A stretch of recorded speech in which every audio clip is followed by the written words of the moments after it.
A kí gbogbo ẹ̀yin tí ẹ̀ ń wò wá tí ẹ̀ dẹ̀ ń gbọ́ wá níkànnì Otasansan TV. Ojú tẹ́ fi ń wò wá kò ní fọ́, etí tẹ́ fi ń gbọ́ wá kò ní di láṣẹ Èdùmàrè. Ó lágbára o. Ikú àbàrà dúdú o. Àṣì kò sẹ́ni tí kò lè pa. Àṣé gbogbo ẹ̀dá tó bá wá sílé ayé òun ló jẹ gbèsè ikú. Àṣé ikú kò ní bọ̀wọ̀ fẹ́dẹ̀ nìkankan. Àṣé ikú àṣé gbogbo ẹ̀dá alààyè òní yóò tọ́kú wò. Ó lágbára o. Ikú kò ní tìjú ẹ̀dá kankan. Irinṣẹ́ Olódùmarè kò ní ìbẹ̀rù fọmọ ẹ̀dá ènìyàn kankan. Ò bá àjà láwọ̀ dúdú kò já wá láwọ̀ funfun. Ò bá sí ìjà láwọ̀ kí mo tó lè pè é èyíkéyìí àwọ̀, èyíkéyìí ẹ̀yà, èyíkéyìí èdè, èyíkéyìí ẹ̀dá ọmọnìyàn tó bá ti wá sílé ayé, dandan ni kú o. Àlìmútù bí eré bí eré bí àwàdà bí àwàdà ikú wọlé, ikú nàwọ́ mú ọbabìnrin. Ọbabìnrin ọbabìnrin Queen Elizabeth Alexander ikú wọlé ó mú lọ. Ikú àlìmútù ikú wọlé o. Ó wọlé wẹ́rẹ́ ó sì mú ọbabìnrin ilẹ̀ Gẹ̀ẹ́sì Queen Elizabeth ikú wọlé ikú mú lọ. Lẹ́ni ọdún mẹ́rìndínlọ́gọ́rùn-ún 96 years ó ní Queen Elizabeth kó tó dágbére fáyé. Ọjọ́bọ̀ ọjọ́ kẹjọ oṣù kẹsàn-án ọdún 2022 tá a wà yìí. Ó lágbára o. Ó lágbára o. Ó lágbára o. Bí eré bí àwàdà ó ní kinní ọ̀hún lọ́kọ́kọ́ sálé Queen Elizabeth nígbà tọ́lọ́jọ́ ń wọlé tí kú àlìmútù àbàrà dúdú ọwọ́ tó ń kànlẹ̀kùn tó ń ṣẹ́wọ́ sí ọbabìnrin Elizabeth. Láti ọjọ́ Wednesday ó ní lára màmá ti ń sòjòjò tára màmá ò le kó tó wá di wípé ikú pàpà náwó mú ọbabìnrin Elizabeth lọ́jọ́bọ̀ ọjọ́ kẹjọ oṣù kẹsàn-án ọdún tá a wà yìí. Ó lágbára o. Ikú àlìmútù. Oríṣiríṣi àwọn èèyàn lórílẹ̀ alààyè lágbàláyé òun ni wọ́n ti ń sọ onírúurú ọ̀rọ̀ láti fi dárò ọbabìnrin Queen Elizabeth tó dágbére fáyé. Ṣùgbọ́n ká tó lọ sí nǹkan táwọn èèyàn ń sọ, ká tó lọ sí ibi díẹ̀, ká tó sọ díẹ̀ nínú ìtàn ìgbésí ayé ọbabìnrin Queen Elizabeth, ẹ má gbàgbé láti bá ní láìkí fídíò yìí kẹ́ẹ̀dẹ̀ bá ní subscribe ẹ̀yin tẹ́ ẹ̀ bá ti subscribe tẹ́lẹ̀. Bákan náà kẹ́ ẹ bá ní tẹ notification bell kẹ́ ẹ lè láǹfààní láti máa rí wa wò lóòrèkóòrè tá a bá ti mú tuntun wá fún yín. Ẹ̀yin lè máa jẹ́ ni àkọ́kọ́ tí yóò kọ́kọ́ máa rí fídíò wa wò tá a bá ti mú tuntun wá fún yín. Otasansan rédíò and TV a wà lórí Facebook àti YouTube. Bẹ́ẹ̀ bá ṣe ń gbọ́ wa bẹ́ẹ̀ lẹ́ẹ̀ máa wò wá. Ó yá ẹja sọ díẹ̀ nínú ìtàn ìgbésí ayé ọbabìnrin Queen Elizabeth Alexander tó dágbére fáyé. Ó lágbára o. Ikú àlìmútù. Ọjọ́ kọkànlélógún oṣù kẹrin ọdún 1926 ó ní wọ́n bí ọbabìnrin Elizabeth sínú ayé ní United Kingdom ní London. Ọdún 1947 ó ní Queen Elizabeth ló ṣègbéyàwó pẹ̀lú ọkọ rẹ̀ ọmọọba Philip. Kẹ̀rẹ̀kẹ̀rẹ̀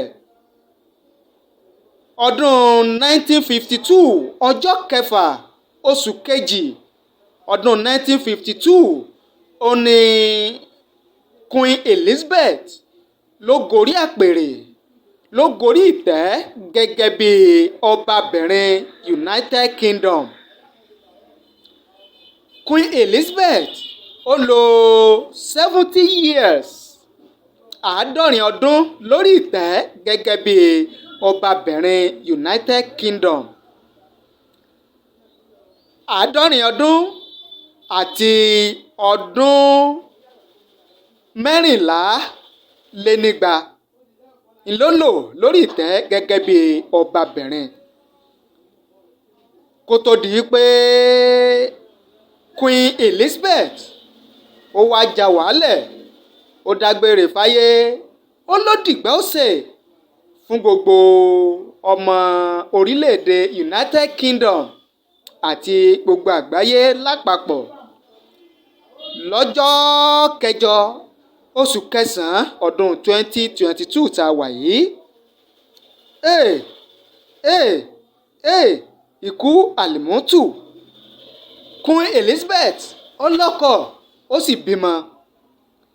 Lára àwọn ọmọ tí Queen Elizabeth tó fi sáyé lọ òun láti rí King Charles tóun náà ti di ọba orílẹ̀-èdè United Kingdom báyìí. Bákan náà Prince Andrew àrọ̀mọ Queen Elizabeth ni tó fi mọ́ Princess Royal àrọ̀mọ rẹ̀ náà ni. Pẹ̀lú gbogbo ọlá gbogbo oyè gbogbo ọ̀rọ̀ àtọlà tí Ọlọ́run jogún fún ọbabìnrin Elizabeth yìí sọ yẹ kíkú ọ̀pá sọ yẹ kíkú ọmú lọ. Àṣé gbogbo ẹ̀dá ló dágbádá kú àṣé gbogbo ẹ̀dá ló wọ bàtà àlìmọ́tù àṣé gbogbo ènìyàn lórílẹ̀ alàyè àṣé ni yóò tán kú wò. Gẹ́gẹ́ bá a ṣe gbọ́ nínú ìtàn ọbabìnrin Queen Elizabeth yìí òun náà ló jẹ́ ọba tó lo sáà jùlọ tó lo dáúlà jùlọ lórí ìtẹ́ gẹ́gẹ́ bí ọba United Kingdom. Ó lágbára o ikú àlìmọ́tù. Lára àwọn èèyàn tí wọ́n ti ń sọ oríṣiríṣi ọ̀rọ̀ ọ̀bánikẹ́dùn lẹ́yìn ìpapòdà ọbabìnrin Queen Elizabeth yìí. Lára àwọn tí wọ́n ti ń sọ̀rọ̀ láti rí ọ̀jọ̀gbọ́n ìyẹn Professor of Language ní iléèwé gíga nílẹ̀ òkèèrè kan torúkọ rẹ̀ ń jẹ́ Ayu Anya. Ayu Anya ó yà gbogbo ènìyàn lẹ́nu gẹ́gẹ́ bí ọ̀rọ̀ tó sọ lẹ́yìn ikú ọbabìnrin Queen Elizabeth yìí. Ó ní ìgbà tó ń gbọ́ ikú ọbabìnrin Queen Elizabeth yìí ó ní gbogbo ohun tó wá sóun lọ́kàn ni pé kí ọbabìnrin yìí kó kú sínú ìrora wípé òun fẹ́ kí ọbabìnrin yìí kó jẹ ìrora kú kó tó di pé ó dágbére fáyé. Ọ̀rọ̀ tí arábìnrin ọ̀jọ̀gbọ́n Ayu Anya tó sọ yìí ló ti wá ń fa oríṣiríṣi awuyẹ láàrin àwọn èèyàn wípé sọ yẹ kí ọ̀jọ̀gbọ́n yìí Professor Ayu Anya yìí sọ yẹ kí irú ọ̀rọ̀ báyìí kó tẹnu rẹ̀ jáde. Bẹ́ẹ̀ làwọn kan sọ yìí pé a lè bú Professor Ayu Anya torí pé òun lọ́mọ tó rí tó fi sọ̀rọ̀ ọ̀rọ̀ bẹ́ẹ̀ jáde. Àwọn kan tiẹ̀ sọ wípé só lè sọrú ọ̀rọ̀ báyìí nígbà tí Queen Elizabeth tó sì wà lórílẹ̀ alàyè. Bẹ́ẹ̀ làwọn kan sọ wípé tí Professor Ayu Anya yìí tó bá mẹ́nu bà àwọn ìrírí rẹ̀ àwọn ẹ̀dùn ọkàn rẹ̀ tó ní láti ọ̀dọ̀ Queen Elizabeth yìí gbogbo wa la máa bá Professor Ayu Anya yìí dárò láti máa bá kẹ́dùn láti máa yìn wípé ó yẹ kó sọjú tó sọ yìí lọ sí ọbabìnrin Queen Elizabeth. Lóòótọ́ àwa ò mọ nǹkan tí Professor Ayu Anya tó rí tó fi sọ̀rọ̀ ọ̀rọ̀ báyìí sí olóògbé ọbabìnrin Elizabeth ọbabìnrin United Kingdom. Àmọ́ nǹkan tó rí àmọ́ nǹkan tó pa wọ́n pọ̀ àmọ́ n tó dà wọ́n pọ̀ tó fi jẹ́ pé irú ọ̀rọ̀ báyìí ló ń tẹnu Professor Ayu Anya ẹ jáde ṣùgbọ́n ṣá ẹni tó kú ti kú àwa tá a kù la kù bẹ́ẹ̀ ó yẹ kí Professor Ayu Anya gbogbo nǹkan tó wù kí ó lè máa jẹ́dùn ọkàn fún Professor Ayu Anya ó yẹ kí Professor Ayu Anya yìí ó yẹ kó mọ̀ pé gbogbo ẹ̀dá ni ó tán kúrò òun gangan bí ẹnìkan tí ń sọ̀rọ̀ ikú tó ń dàrò kú ni olóògbé tó ń dàrò olóògbé ni torí pé dandan ni kí Professor Ayu Anya yìí káwọn náà dágbére fáyé èmi tí mò ń sọ̀rọ̀ dandan ni kú fẹ́mi náà àti ẹnìkọ̀ọ̀kan wa tó ń gbọ́ wa ikú àlìmọ́tù tó Queen Elizabeth ó ti wáyé ó ti lọ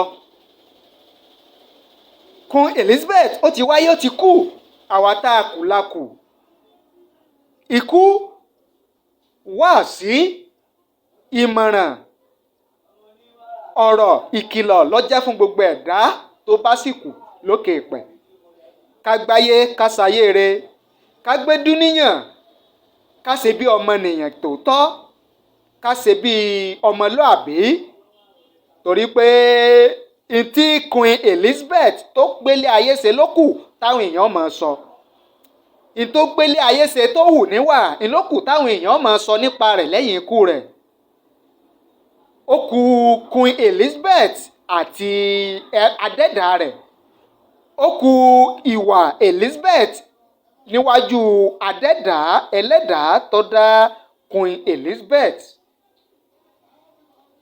káwa náà tá a kù lókè pẹ̀ tí kò tí ì náwó gan wa ká mọ̀ wípé dandan ni kú o ká sì gbáyé rẹ̀ ká ṣàyé jẹ́jẹ́ ikú àlìmọ́tù eléyìí náà la ní ká sọ nípa olóògbé Queen Elizabeth ọbabìnrin United Kingdom ẹ má gbàgbé bẹ́ẹ̀ ṣe ń gbọ́ wa lórí ìkànnì Ọ̀tàsán TV ẹ bá ní láìkì fídíò yìí kẹ́ẹ̀dẹ̀ bá ní subscribe ẹ̀yin tẹ́ ẹ̀ bá ti subscribe tẹ́lẹ̀ bákan náà kẹ́ẹ̀ bá ní tẹ notification bell ìyẹn aago rán mi létí kẹ́ẹ̀ lè máa láǹfààní láti máa rí wa wò lóòrèkóòrè tá a bá ti mú tuntun wá fún yín kẹ́ẹ̀dẹ̀ bá ní share rẹ̀ kó lè bá a káàkiri àgbáńlá ayé ẹ ṣé o àdúpẹ́ àmọ̀rírì yín níkànnì Ọ̀tàsánsán TV.